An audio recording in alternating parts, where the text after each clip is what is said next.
The wind howled like a wild animal outside the small wooden cabin. Snow fell from the dark sky, thick and endless, burying the world in white. The man sat near the crackling fire, reading an old book and sipping hot tea. It was quiet, the kind of quiet that made the world feel far away. He liked the silence. It was his safe place. Then came the knock. It was not loud. It was soft, like a tiny pebble hitting the door. He looked up, confused. No one ever came here. The cabin was miles away from the nearest town. He thought maybe the wind had thrown a branch at the door, but then it came again. 3 weak knocks, slower this time. He stood, setting the book aside. His heart beat faster. He walked to the door and unlatched it carefully. The cold rushed in as soon as he opened it, and so did the shock. A girl stood there, small and thin, covered in snow. Her skin glowed faintly blue like moonlight through ice. Her hair was white as frost, tangled and wet. Her lips trembled. She hugged her arms around herself, shivering violently. Her feet were bare on the frozen ground. She looked up at him with huge, shining eyes that were not human. For a moment, neither of them moved. They only stared at each other, one full of fear, the other full of disbelief. Then she swayed. He reacted fast, catching her before she fell. Her body was freezing cold, colder than snow, yet there was a faint heat deep inside her. She weighed almost nothing, like a bird. He carried her inside quickly, shutting the door against the screaming wind. Hey, you're okay," he said gently, though he knew she didn't understand his words. Her skin was like cold glass under his hands. He placed her on the couch near the fire and wrapped her in a thick blanket. Her glowing skin dimmed as she curled up like a frightened animal. She tried to speak. Her lips opened and a soft sound came out, like distant chimes, but it broke into a cough. Her body shook hard. He ran to the kitchen and came back with hot tea, kneeling beside her. "Drink," he whispered, holding the cup to her lips. She hesitated, then took a small sip. Steam curled around her face. She coughed again, but she swallowed more. Slowly, her shaking eased. He watched her, amazed and worried. He had never seen anything like her. She was not from Earth, he was sure of that, but she was here and she was dying from the cold. Right now, she was just a lost girl and she needed warmth. She pulled the blanket tighter, still staring at him with those glowing eyes. They were full of fear, but also hope. Tiny drops of melted snow ran down her face like tears. She whispered something again in her strange musical voice. He could not understand, but it sounded like a plea. He sat down on the floor beside the couch, not too close. "You're safe," he said softly. "No one will hurt you here." The fire popped. The room smelled of smoke and pine wood. Outside the storm roared on, but inside it was warm and quiet. She slowly lay down, her head resting on the arm of the couch. Her breathing was still fast, but steadier now. He stayed there, watching her. His mind was full of questions. Where had she come from? Why was she alone in the snow? Was someone chasing her? Was she dangerous? But as he looked at her small, curled-up body, he only saw someone broken and tired, someone who had run for too long. Her eyelids fluttered. She was falling asleep. Her hand slipped out from the blanket, thin and delicate, glowing faint blue in the firelight. Carefully, he pulled the blanket over her again. "You can rest," he whispered. "I'll keep watch." She gave the faintest nod, or maybe it was just a dream twitch. Then she was still. For a long time, he did not move. The storm outside beat on the windows, the fire cracked softly, and the cabin felt like the last warm place in the world. He thought of how empty this house had been for years, how he had chosen this lonely place to escape people, noise and pain. But tonight someone had found him, someone not from his world, yet so fragile and real. He sighed, sitting back against the wall. Maybe when the storm ended, he would take her to the nearest town. Maybe someone would know what to do. But another part of him knew, deep inside, that nothing would ever be the same after tonight. The wind howled again, but he was not afraid. He would protect her until morning, and for the first time in years he did not feel alone. The storm raged through the night, shaking the cabin walls. Inside, the fire had burned low, glowing like quiet embers. The man sat in the old rocking chair, watching the strange girl sleep on his couch. She was wrapped in thick blankets, her white hair spread like spilled snow over the pillow. Her breathing was soft but uneven, as if she was still running in her dreams. At first it was silent. Only the wind moaned outside. Then he heard it, soft sounds like bells far away. He leaned forward, frowning. The sounds came from her lips. She was whispering in her sleep, her voice trembling. The words were not human. They rose and fell like broken songs, fast then slow, sharp then fading. He listened carefully. He did not understand the language, but he understood the fear. Her face twisted, her glowing eyelids flickering. She gripped the blanket with small fists, shaking. No. No. No, she suddenly gasped in broken human words. The man froze. She had spoken. Not perfectly, but clear enough. He stepped closer, gently kneeling beside her. "It's okay," he whispered. "You're safe now," but she did not wake. Her glowing skin dimmed to a pale gray blue. She curled tighter into herself like a trapped bird. He saw thin marks on her arms, round and dark, burns from metal cuffs. His chest tightened. Whoever she was, someone had hurt her. Badly, she whimpered again. This time a single tear slid down her temple. It shone faintly under the firelight. He didn't touch her. He just sat nearby, guarding her. Hours passed slowly. The storm outside softened to quiet snow. The cabin felt too small for the weight of her silent pain. He wondered how long she had been running, how many nights she had hidden from whoever had done this to her. At dawn, a thin, pale light leaked through the window. The man got up quietly and made breakfast. He cracked 2 eggs into an old pan and toasted some bread. The smell filled the cabin. A faint rustle behind him made him turn.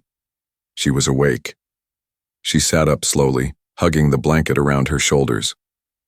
Her glowing eyes blinked in the weak morning light. She looked at the fire, then at him, then at the door. "It's warm," she said softly, her voice rough like old paper. He blinked in surprise.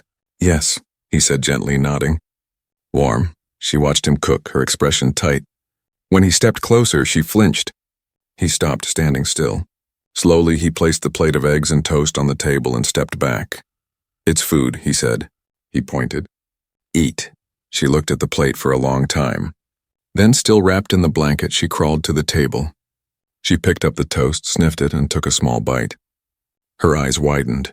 She took another bite, faster. Then she grabbed the eggs with her hands, eating quickly like she hadn't eaten in days. He didn't say anything. He just watched, quietly amazed. When the plate was empty, she sat still, breathing hard. Crumbs stuck to her glowing cheeks. Slowly, her shoulders relaxed. She whispered something in her language again, but this time it was soft, almost peaceful. "Are you hungry?" he asked carefully, pointing to the plate. She tilted her head, thinking. Then she placed her small hand over her stomach and said, "Gone." He smiled faintly. "Gone," he repeated. For the first time, she looked at him without fear. Only for a moment, but it was enough. Then she suddenly looked at the door again, eyes sharp with fear. Her body tensed, glowing faintly. "Hey," he said softly. "It's okay. No one is coming." She stared for a long moment, then turned away. She crawled back to the couch, pulling the blanket tight. The man sighed. He knew trust would not come fast. She was like a wild creature, hurt, scared, but still full of life. He cleaned the dishes and sat back down, thinking. He had chosen this lonely place because he thought nothing unexpected would ever find him here. But this girl had appeared out of the snow, whispering strange songs in her sleep. And somehow, he already knew. She was not just passing through, she was running from something. And if she stayed, that something might come to find her. He looked at her curled-up shape, small and silent under the blanket. "Who are you?" he whispered. She did not answer. She was already drifting back to sleep, her glowing eyes dimming. Outside, the storm had ended, but inside the cabin, a new kind of storm was just beginning. The days slowly passed in quiet snow. The storm had ended, but the world outside stayed white and frozen. The man fixed broken things around the cabin, cut wood, and made simple meals. The girl stayed mostly silent, always wrapped in her blanket, watching him with glowing eyes that held too many secrets. At first, she spoke no human words, only soft chimes and whispers from her world. But each day she tried more. She listened to his words carefully, repeating them slowly in her strange voice. "Fire, warm, bread?" Her accent was sharp, but her voice was soft like falling rain. The man didn't push her. He waited. He knew her trust was fragile. One cold afternoon, she surprised him. She was sitting near the fire, holding a wooden spoon, trying to copy his movements as he stirred soup. She looked up at him and said clearly, Tell," he paused. "Tell?" She nodded once, serious. Before his chest tightened. He set down the ladle, pulled a chair, and sat across from her. "Okay," he said gently. "Tell me." She stared into the fire. The flames danced in her glowing eyes. Her small hands trembled as she spoke slowly, using broken words mixed with her alien tongue. "Taken. From sky," she whispered. "Big ships, noise, light. Too bright. My world, gone. Me small, only child." The man's throat went dry. Cages," she continued. "Cold cages. No sky, no sun. Only pain." She touched her arms. He saw the burn marks again, dark and round like scars from metal cuffs. "They put wires, needles, tests." I cry. "No, stop." "They laugh." Her voice broke on the last word. For a moment the man could not breathe. He imagined her, a small glowing child locked in metal cages surrounded by cruel hands and cold machines. How did you get out?" he asked quietly. Her eyes flicked to his, then away. "Night, big storm. Guards sleep, break," she mimed, snapping something with her hands. "Run, run. Snow, no stop. So cold." She hugged herself tightly, shaking even now. Your door." Her voice faded to silence. Only the crackle of the fire filled the cabin. The man felt a deep ache in his chest. He wanted to tell her she was safe now, that no one would ever hurt her again. But words felt small, so he reached slowly across the space between them and placed his hand flat on the table, not touching her, just close enough. She looked at his hand. Then after a long pause, she placed her small glowing fingers near his, not touching, just close. "No. Cage," she whispered. His heart tightened. "No cage," he promised softly. "Never." She looked at him for a long time, her eyes bright and wet. Then she nodded once and pulled the blanket closer. They sat like that for a while, saying nothing, just listening to the fire. That night, when she lay down to sleep, she did not curl into a tight ball like before. She stretched out, her hands open, her breathing slow and calm. The man stayed awake long after, thinking about her words. Taken from sky. Cages. Tests.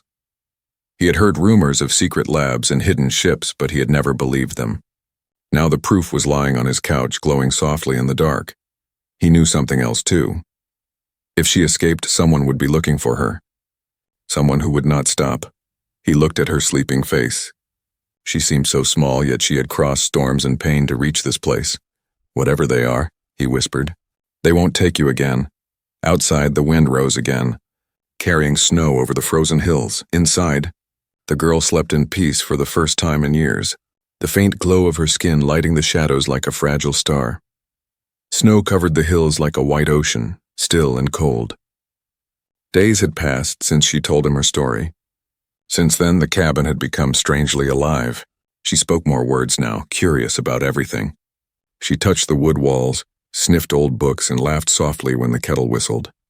Sometimes at night she hummed soft alien songs while looking at the stars through the window.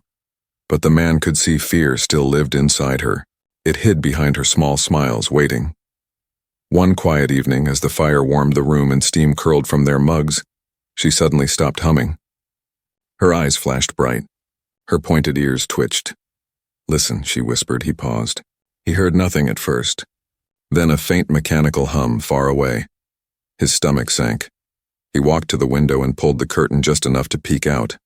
The night was dark, but above the snow, a black shape floated slowly across the sky. Red lights blinked on its sides. "A drone," she gasped, clutching the edge of the table. "They found," she said, voice shaking. His heart pounded. He dropped the curtain. "Down," he ordered. She slid off the chair, trembling, and crawled under the couch. He ran to the wall and turned off the lamps, the heater, everything. The cabin fell into darkness, lit only by dying embers in the fireplace. Outside, the drone's hum grew louder. A thin red beam swept across the snow like a searching eye. The man's hand shook. He grabbed the old hunting axe from beside the door. It was rusty and heavy, but it was all he had. The red light passed over the windows. He held his breath. The drone hovered, humming like an angry hornet. She whimpered softly under the couch. The beam paused on the door, glowing bright. The drone clicked. He could almost feel it scanning for heat, for heartbeats. His chest thudded so loud he thought it would hear. Then slowly, the hum began to fade. The red light swept away across the hills. The drone floated off into the dark sky until it became a distant blinking dot and vanished. He stayed still for a long time. The only sound was the faint hiss of melting snow sliding off the roof. Finally, he let out a shaky breath. "Gone," he whispered. She crawled out, still hugging the blanket. Her glowing eyes were wide. "More come," she said in a trembling voice. "Always more." He set the axe down gently and knelt in front of her. "We'll be ready," he said firmly. Her lower lip trembled. "They'd take me back, Cage." He shook his head. "No, they won't." She stared at him like she wanted to believe. That night, neither of them slept.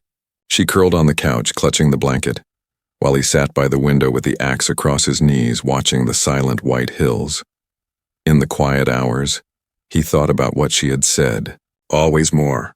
If they had found her once, they would return, and when they did, they would not send just one drone. He had chosen this cabin because it was hidden, but now it felt exposed. By morning, he had made a decision. When the first gray light touched the snow, he stood and stretched his stiff legs. She blinked awake, her eyes dull with fear. "We need to be ready," he told her. "We need to hide." "Hide?" she asked softly. He nodded. "Secret place." "Safe place," she tilted her head, thinking. Then, to his surprise, she took his hand gently. "Safe. With you," she said. For a moment, his chest ached. He squeezed her small, cold fingers. "I promise," he whispered. That day, they worked together. He showed her the trap door under the cabin floorboards, a storage space he had not used in years. Dust and cobwebs filled the small, dark pit, but it was hidden from any scanner. She helped clean it, crawling inside without fear. She was small enough to fit easily.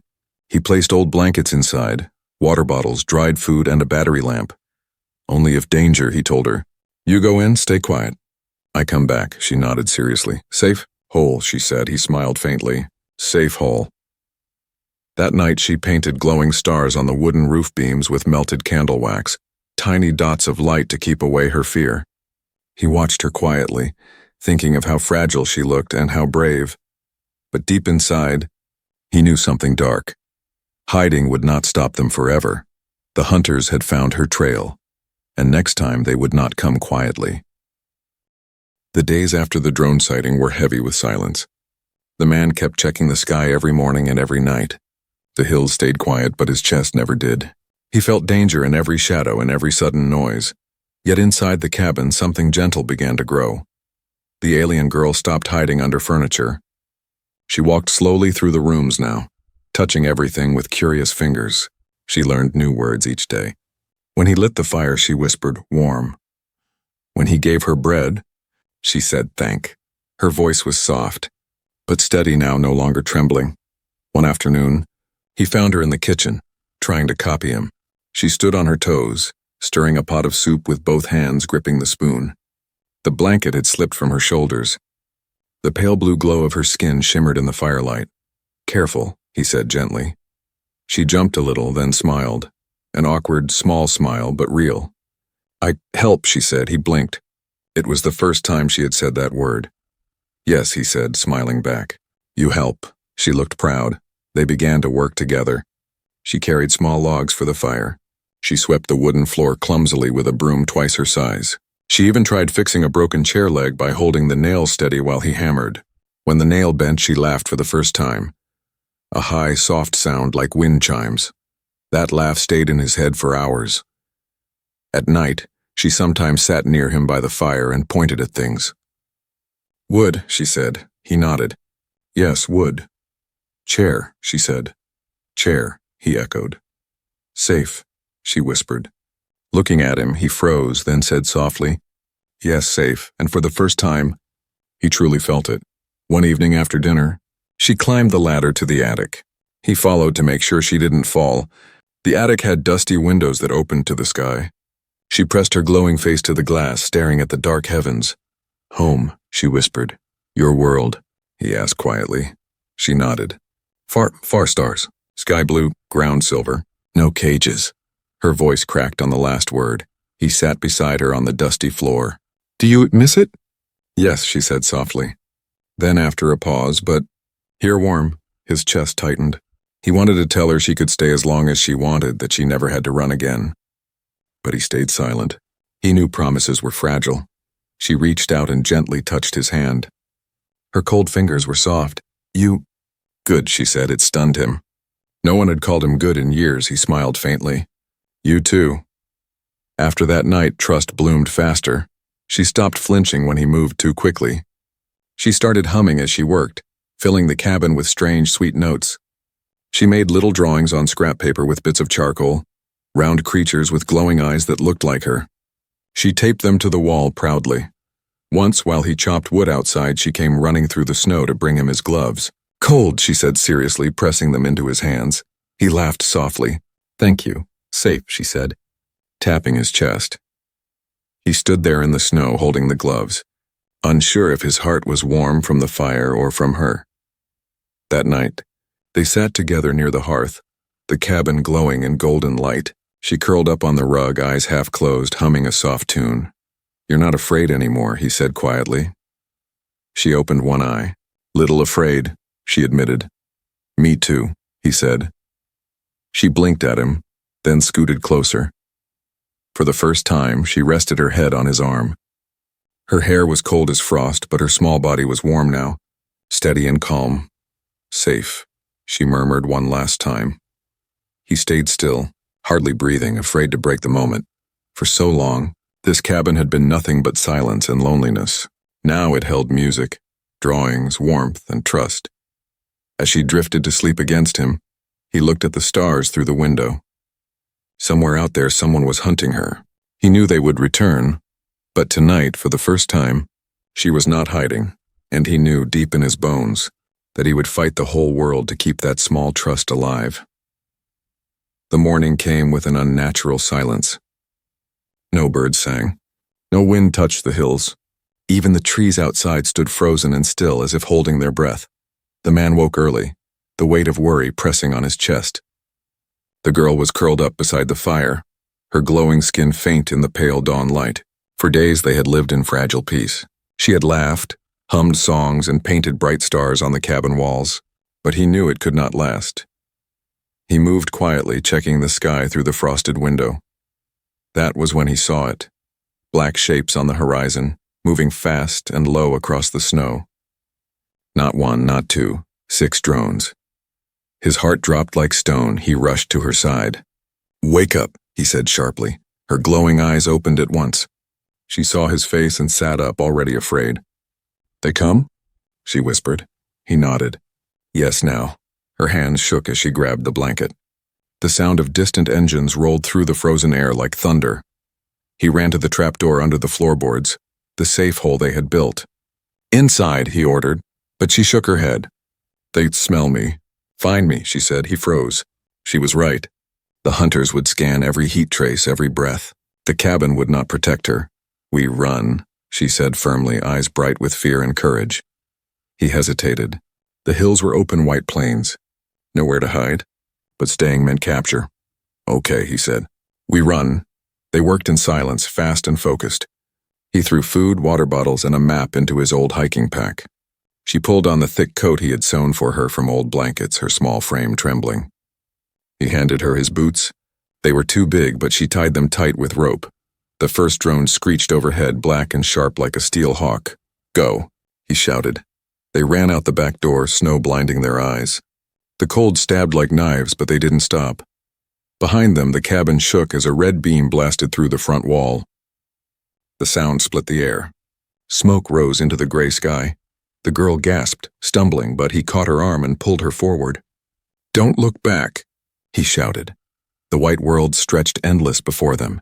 Hills and shadows and biting wind. Their breath puffed like ghosts in the freezing air. Drones screamed above, red lights cutting across the snow like hunting eyes. Hours blurred into pain. She ran until her legs buckled. He lifted her onto his back, pushing forward through the storm of cold. Her arms wrapped tight around his neck, her face buried against his shoulder. Almost, he panted. Almost there. Where? She whispered, her voice small. Old place, he said. High ground. Hidden. He meant the abandoned observatory on the ridge, a place he had explored long ago as a boy, now forgotten by the world. The drones shrieked behind them. Closer now. He stumbled, nearly falling, but forced his legs to move. His lungs burned like fire. Finally, through the swirling snow, the dark shape of the observatory rose from the hilltop like a sleeping giant. Its dome was cracked and broken, but its stone walls were thick. "Hold on," he gasped. They crashed through the half-buried doorway, snow falling from the roof in thick sheets. Inside, the air was still and cold, but safe. Dust floated in pale beams of light through the broken dome. He set her down gently. She fell to her knees, shivering hard. He slammed the heavy door shut and dragged an old steel cabinet in front of it. The metal screeched. Then he pulled out the jammer, an old military signal blocker he had stolen years ago and hidden for emergencies. He snapped it on. A soft hum filled the air. The drone screams faded outside, their red lights circling aimlessly. The signal jammer clouded their sensors like fog. The man dropped to the floor, breathing hard. "We made it," he said. She looked up at him, her eyes glowing like blue fire through tears. "Safe?" she whispered. "For now," he said. They sat together in the cold ruins, their breaths mixing in the still air. She touched his hand softly. "You carry me," she said. He nodded. "I would carry you across the whole world." She blinked, eyes shining. Outside, the drones screamed in frustration, then drifted away, lost. The observatory fell quiet again, filled only with their slow breaths. The man leaned his head back against the cracked wall, staring at the broken sky through the shattered dome. He had nothing left, no cabin, no home, no plan, but she was here, alive, safe, and for now that was enough. The days passed slowly after their escape. The world outside stayed silent, wrapped in white. The observatory stood like a lonely stone giant on the hill, its broken dome open to the cold sky. Yet inside, a new life quietly began. The man worked each day, repairing what he could. He patched the cracked walls with old metal sheets, fixed broken pipes, and cleared the dust from forgotten rooms. The girl followed him everywhere, curious and eager to help. Her glowing fingers traced old star maps painted on the walls, and her soft laughter echoed through the empty halls. The place that once felt like a frozen tomb now carried the sound of life again. At night, they built a fire in the center hall. The flames lit her pale face, her silver hair glowing like moonlight. She sat wrapped in blankets, humming soft songs from her lost world while he listened quietly, eyes half closed. For the first time since she arrived at his door, her voice no longer trembled. Spring came slowly. The snow began to shrink, revealing dark soil and stubborn green grass pushing through. Thin streams ran down the hills, carrying the last pieces of winter away. The girl stood barefoot outside one morning, her glowing feet sinking into wet earth. She bent down, touching the soft grass as if it were treasure. "Alive," she whispered. The man watched from the doorway, smiling faintly. She was changing. The fear that once lived in her eyes was fading like old shadows. Now there was wonder, bright and new. She painted the inside of the observatory with glowing patterns, circles, stars, and swirling lines from her memory. When the fire went out at night, the walls glimmered faint blue like a sky full of strange constellations. "It's beautiful," he said one evening. "Home lights," she replied proudly. They began to build small things together, a stove from scrap metal, a bed from broken boards and blankets, a water filter from cracked glass and sand. She learned fast, copying his every move, laughing when she made mistakes. Sometimes she sang while they worked. The words were alien, but the melody was soft and full of hope.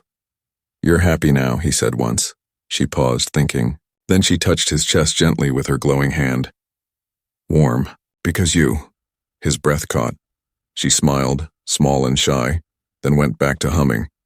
They spent evenings watching sunsets through the broken dome. Orange light poured across the hills, painting her skin gold and blue at once. She would sit close beside him, leaning on his arm, eyes wide and calm.